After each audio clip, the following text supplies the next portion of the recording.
This is CBC Here and Now.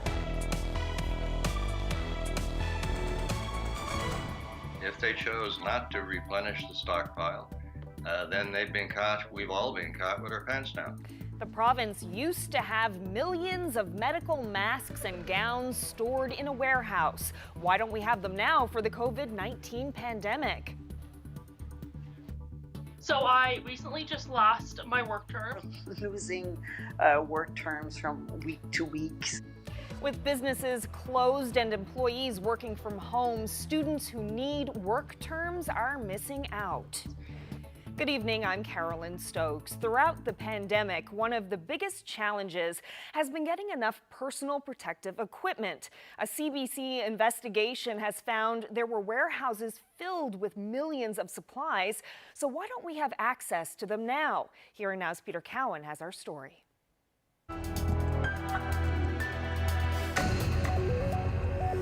In a small warehouse in Donovan's Industrial Park was everything you need to fight a pandemic. There were 500,000 N95 masks, 1 million procedure masks, another million gowns, on top of that 15 million gloves, and 100,000 face shields. But that was in 2016. The warehouse was shut down, some of those supplies were used, many of them simply thrown out. In central Newfoundland, they still have the warehouse, but not many of the supplies. Some of the pandemic equipment went into circulation, some into the garbage. At the end of last year, there was $40,000 worth. On the West Coast, the warehouse was shut down in 2013. In Labrador, the warehouse still exists, but inside are 200,000 expired masks. They're being tested to see if they're still good enough to use, but only if regular supplies run out. Even with a small number of cases, the supplies are being used at 6 times the usual rate. Getting new stuff is a constant challenge. The government has complained of shipments that don't arrive, inventory that doesn't exist, and equipment that's snatched away. On the front lines, nurses say they can't always get the supplies they need because they're short. This stockpile would have made a difference. That would have taken a huge amount of anxiety off staff. And unfortunately, we're not there because we didn't plan, we didn't prepare, we didn't see fit to keep that warehouse, pay that rent or whatever it was. When masks expired, we didn't replace them. I don't know, we just crossed our fingers and hoped it would never happen again, but obviously that plan hasn't worked out so well. So why did much of it expire? The Premier blames the previous government. Older stock wasn't used and replaced with new stuff. The Health Minister insists when he took over, there wasn't much left. You've been Health Minister for 4 years. Why weren't you stocking up on supplies over that period in order to have essentially a rainy day fund to be able to draw on for times like this? That's a very good question, and I think we thought we had that, and it only became apparent that we didn't when we started to look. Quite frankly, up until now, the assumption in the department had been made that there were provisions in the RHAs because every year we have a flu season, but obviously that wasn't the case. Not good enough, says the opposition leader. If they chose not to replenish the stockpile, then they've been caught, we've all been caught with our pants down. The Premier and Health Minister say there are lessons learned. A new centralized purchasing agency will build and manage a stockpile, but right now the supplies are barely covering what the province needs. The province saved money by closing warehouses and not ordering new stuff, but the nurses' union says that's cost us more in the long run. We all knew that there was another storm coming, and we had to prepare for that, yet we weren't prepared, we aren't prepared, and now we're spending money like there's no tomorrow because we have to protect frontline workers. What about the next phase? Eventually the hope is there'll be a vaccine. Will we have enough syringes, swabs, and Band-Aids? The minister says they're still figuring out what they'll need to order. Carolyn? Thanks, Peter. That's Here and Now's Peter Cowan reporting. Well, the province is introducing new legislation that will give police sweeping powers during the public health emergency. Bill 38 will allow police to stop vehicles and take people to the border if they aren't complying with public health measures. Here and Now's Heather Gillis is live from the newsroom with more. So, Heather, who will have these powers? Well, Carolyn, they're peace officers, so mainly this is going to be RNC and RCMP officers. However, at the border, you may also see public health officials and officials from fisheries and land resources. So they can now stop vehicles, they can enter any premises without a warrant, detain people, and take them back to the border if they're not complying with public health measures. Premier Dwight Ball said they decided to make the changes after they were contacted by police who were concerned about enforcing public health measures. So if you're brought back to the border, the Premier says you're responsible for paying your own way back to where you came from. Detaining someone is not about putting someone, in a jail. I can tell you, for the most part, they would be put and taken and put possibly somewhere, if it was required to be overnight, into a hotel somewhere. They would be treated very fairly. Meals provided and services provided, of course. But this is really about making sure we have the necessary tools to enforce the special orders that have been put in place by the Chief Medical Officer. So the Premier says kicking people out of the province is a last resort, and really it's about making sure that people show up here with the proper paperwork when they land in Newfoundland and Labrador. Still, PC leader Ches Crosby called Bill 38 dubious. He says they've struck a deal with the province to expand who can come here under the exemptions instead of arguing about this law. So I think what we negotiated today is a softening of that, I think, overly strict and somewhat unbalanced approach, which may in fact well be in contradiction of aspects of the Canadian Charter of Rights and Freedoms. So who's allowed to come here under the travel ban exemption? Well, if you're moving here to work or to retire, if you're a student or taking care of family, you can be exempted from the current travel ban. The special powers for police are only in effect as long as the public health emergency is in effect. Carolyn? Thanks, Heather. That's Here and Now's Heather Gillis reporting live from the newsroom. There are questions today about the dozens of healthcare workers at the Health Sciences Centre who are in isolation after coming in contact with a COVID-19 patient. 93 employees are self-isolating and being tested for COVID-19. So far, none have tested positive. Today, in a special sitting of the House of Assembly, the opposition wanted to know how this could happen. After all the sacrifices made by residents of Newfoundland and Labrador, how could the largest hospital in our province violate the isolation rules designed to prevent this kind of thing from happening? The patient concerned had been tested negative on 2 successive occasions, 48 hours apart, prior to being transferred to that unit. When their condition deteriorated and they were then sent back to the intensive care unit, 1 out of 2 tests showed positive. Since then, they have tested negative on 2 successive occasions. The staff were isolated out of an abundance of precaution. Of the actually 93 individuals involved, all have been tested. 90 of those have proved negative. 3 are outstanding, Mr. Speaker. Well, the workers have been in self-isolation since being notified about the potential exposure. The patient at the center of this first had 2 negative tests for COVID-19 before testing positive again. COVID-19 patients who are hospitalized need to test negative twice before they're considered recovered. The Chief Medical Officer of Health says the tests are sensitive and can even pick up dead virus even after the patients have recovered. The test itself is quite sensitive. So if there are any particles, and it detects the RNA that's in the virus, that's the genetic material that's in the virus. If there is any of that RNA present, then, and it's at a level that's high enough to be detected, even if it's just very faintly, it will be detected by that test.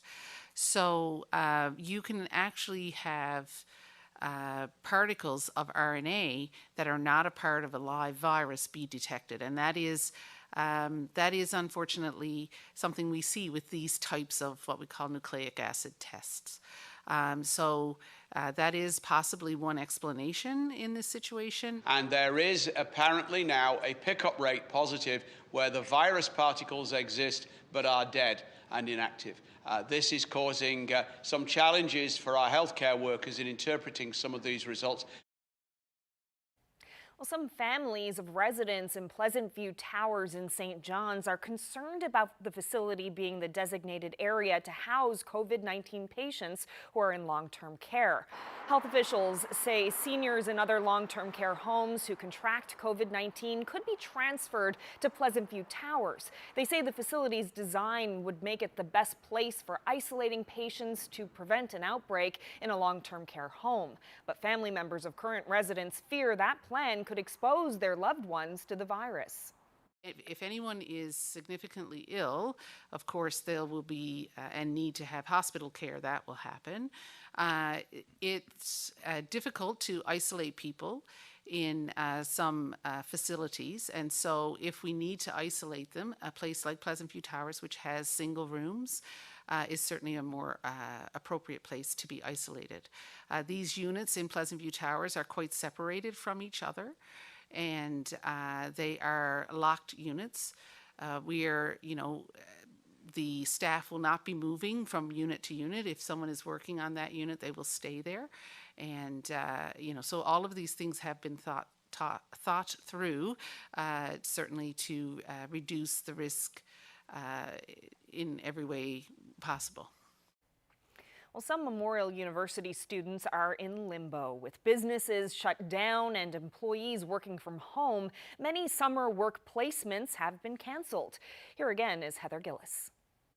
So I recently just lost my work term. Janine Callahan is a fourth-year Bachelor of Commerce student at Memorial University. She's required to do 3 work terms to graduate, but her final placement has been canceled because of the coronavirus pandemic. Hard. It was very scary. Callahan says her work terms have been valuable learning and networking opportunities. Really gained some incredibly strong business relationships that I value. Even things as simple as Microsoft Excel, you don't realize how much you really learn in school until you get out and you have to apply it. She isn't alone. About 30 other commerce students have also had their places canceled. And it would have been the work term where I started interacting with clients in a professional manner and would have had more exposure to some of the more challenging aspects of the accounting job. Isabel Dosteller is the dean of the business faculty. We're losing work terms from week to week, so it really is a concern. She says some professors have stepped up to hire students, and MUN's Center for Entrepreneurship has created some positions to help them meet graduation requirements. If we have to sacrifice a work term, it's not impossible, but we need to make sure that there's some learning that comes out of it. She's reminding students there are always opportunities in business. Look at what's happening with a company like Zoom.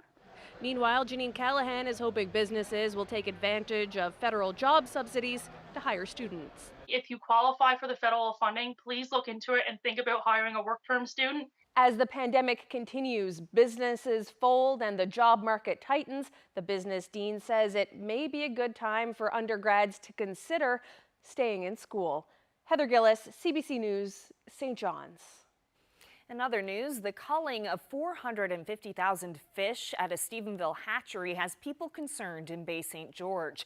Northern Harvest Smolt Limited is culling smolts, which are small salmon, after a suspected infection of salmon anemia, or ISA. Here Now's Troy Turner reports.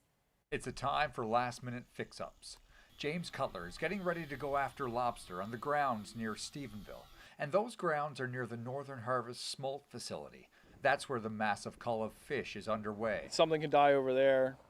Where is it going to be put? Where is it going to be moved? I'm worried about it, making its way to my lobster grounds, which is literally 10 yards past the harbor buoys, right? So that's my only concern, I guess, about trying to coexist with something so close to us, right?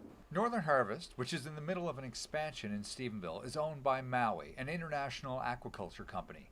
In 2019, there was a massive die-off at the Maui-owned facility on the south coast of Newfoundland. But this is a different operation. That 2019 incident happened with mature salmon in pens in the ocean. The smolt in Stephenville are in tanks inside this facility.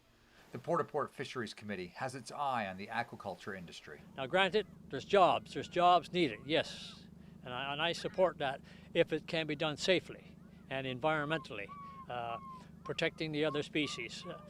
with all the chemicals that's fed these fish, one wonders what happens to the wildlife that's surrounding the pooled fish that's in our oceans and in our bays. In a prepared release, Maui says the culled fish will be transported to a facility and converted into biofuel.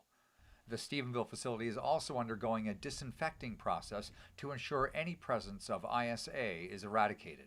Troy Turner, CBC News, Stephenville. It was the perfect day if you were parked by a fireplace today. Things do look a little bit better tomorrow, although we do have lots of snow on the way for Labrador. I'll have all the details coming up.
Our update is brought to you by the Healthcare Foundation Home Lottery. Bonus deadline is midnight, Friday, May 15th. Order tickets now at hcfhomelottery.ca. We'll get to the weather in just a moment, but first, the Snowbirds are hoping to perform their flight over Newfoundland tomorrow. Weather prevented them from doing a flyby yesterday. Here they are on the runway preparing for takeoff. The Canadian Forces team has been waiting at the base in Greenwood, Nova Scotia since their air show on Sunday. It's part of a cross-Canada tour to salute frontline and essential workers. It's called Operation Inspiration. The Snowbirds say it looks like the weather in Newfoundland may cooperate tomorrow. Fingers crossed. I'm sure Ashley will have more to say on that. But before we get to the weather, Ashley, you've actually flown in a snowbird before, right?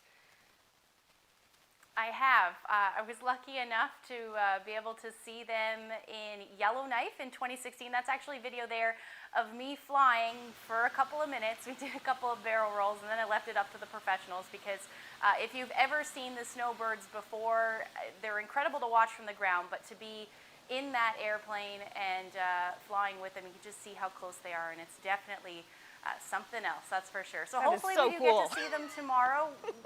It is. Yeah, it's definitely pretty cool. But yeah, hopefully we'll get to see them tomorrow afternoon, you know, weather permitting. It does look better than what we're seeing today, certainly. But as it always goes, we'll have to play it by ear in the morning just because, you know, things can change for sure. But as far as what we saw today, we'll take a look at those temperatures across the island. It was a chilly one. If you weren't inside, you were soaked to the bone for areas in eastern Newfoundland for sure. 4 degrees so far in St. John's. We've got those temperatures hovering near or just above zero as you head towards central and then the west coast as well, about 2 degrees so far in Corner Brook, and mild, relatively mild up through Happy Valley Goose Bay, sitting at 4 degrees this afternoon. And as far as that low pressure system goes, it's coming closer, or it's moving further north. So the rain snow line is heading towards central. If not already changed over to rain, it will as we head into the evening. And you can see that creep that way. But it is going to stay snow for areas for the northern peninsula. Those gusty winds are going to stick around as well, and then we'll see that snow, which will be heavy at times for southeastern portions of Labrador as well. Otherwise, you can see things will generally taper off, and those winds will ease as we head into the morning hours. So we do have snowfall warnings pretty much along the coast towards Happy Valley Goose Bay. And as far as snowfall amounts goes, this takes us through to tomorrow morning. So you can see somewhere between 10 to as much as 15 centimeters of snow. And then even more snow will fall through the day up through Labrador, bringing those numbers up to about 30 centimeters by the time that's all said and done. So, like I said, tomorrow's weather will be a little bit better than today, but it is still going to be unsettled. The winds will ease off, which will be nice. And we should see some peaks of sun for the Avalon through parts of central as well. More cloud than sun for the most part. But we're going to continue to see that potential for some lingering drizzle and then snow up through the northern portions of Labrador as well. Again, those winds will pick up late day, 60 to as much as 70 kilometer per hour winds expected. Temperatures a little bit better, 5 to 7 degrees into central, and then still staying on the west coast, still staying in those cooler temperatures. Again, you could see some snow mixed in with that, could pick up a couple of more centimeters by the time that's all said and done. And this is just the remainder of the rain. It will taper to drizzle tonight, but we could see another 5 millimeters of rain for some areas. So this is Thursday. Thursday's weather looking much better than today, that's for sure. 10 back into those potential for double digits, a lot more sunshine in the forecast. 8 as you head towards Corner Brook. We're going to still hang on to the unsettled conditions though for the northern peninsula as well as the rest of Labrador. So just before I leave you tonight, wanted to share this beautiful photo, another perfect sunset from the Flowers Island Lighthouse. Thank you, Donna, for sending that in. And if you have any weather photos to share with us, send them to nlphotos@cbc.ca. Oh, that is stunning. Thanks so much, Donna, and thanks, Ashley. We'll talk to you tomorrow. Good night.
Welcome back to Here and Now.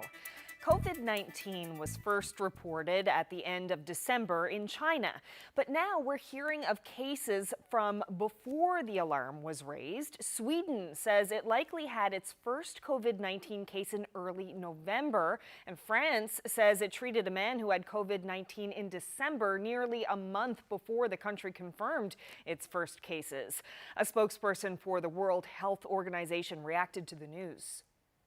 So this gives us a whole new picture on everything. And yes, of course, it would be great if all countries who have unspecified cases of pneumonia in the recent months and even in December and maybe even in November would check them against COVID-19. It's possible that some of the infected people traveled from Wuhan to other countries at that time. Montreal's hospitals are taking futuristic steps to keep patients safe. This is a disinfecting robot using UV light to kill bacteria and viruses on surfaces and in the air. The robot uses GPS and memorizes the room so it doesn't crash into objects. It's just being tested for now to see how its cleaning skills stack up against its $120,000 price tag. Well, their shops may be shuttered, but some business owners in downtown Vancouver are working with local artists to turn a sad sign of the times into signs of hope. Just take a look at these before and after shots. Boarded up storefronts in Vancouver being transformed from drab to delightful. Local artists are painting the murals, some with messages of support and perseverance. The organizer of the project says it's about helping people stay positive right now. And look at this. Checking out the cherry blossoms is usually a big destination event each spring at One Toronto Park, but this year, nature fans will have to make do with virtual visits instead. The CBC drone team was given permission to take this video of the cherry blossoms in High Park. The park has been closed since April 30th. The size and layout of the park meant a partial closure wasn't possible. The city wanted to avoid mass gatherings during the pandemic. So if you want to see more of this beautiful sight, the City of Toronto has set up a virtual bloom cam so you can check out the trees in real time 24 hours a day. That's it for us tonight. Thank you so much for joining us. Coming up next is CBC News from Nova Scotia. Have a great night.